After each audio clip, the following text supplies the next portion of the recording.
진실에 대해서 말씀드리겠습니다.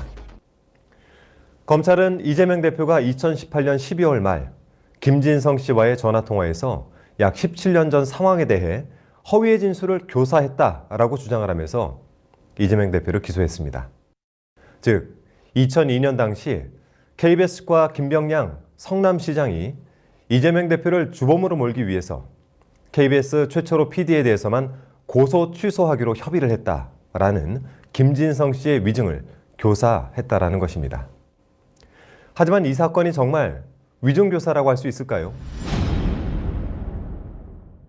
우선 이재명 대표는 통화 당시 위증을 요구하지 않았습니다. 전체 통화 내용을 들어보면 이재명 대표는 그냥 있는 대로 기억을 되살려서 안 본 건 얘기할 필요는 없다라는 취지의 발언을 12차례나 반복을 합니다.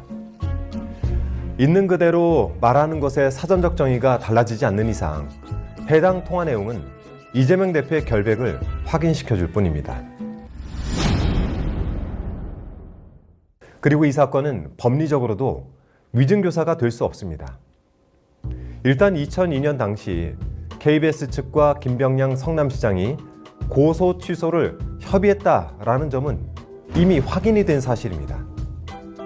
고소 취소 협의 후 약속까지 받았다는 2002년 최초로의 법정 증언이 있었고, 고소 취소를 협의했다는 취지의 당시 KBS 관계자들 법정 증언이 이번 위증교사 사건에서도 있었습니다. 김진성 씨가 김 시장의 고소 대리인이자 비서실장격 수행 비서로서 김 시장과 내밀한 사이였기에 이를 모를 수가 없습니다. 따라서 이 부분은 허위의 진술이 아니므로 위증교사가 성립되지 않습니다. 또한 김진성 씨는 이재명 대표를 주범으로 몰기 위해라는 증언을 한 적이 없습니다. 이재명 대표가 그런 부탁을 한 적도 없지만 설령 부탁했다 해도 이는 실패한 교사로서 위증교사죄가 성립될 여지가 없는 것입니다. 김진성 씨는 오히려 협의가 이재명 대표를 주범으로 몰기 위한 게 아니었다라는 취지로 증언을 합니다. 결국 김진성 씨는 이재명 대표가 원하는 것을 하나도 들어주지 않은 셈입니다.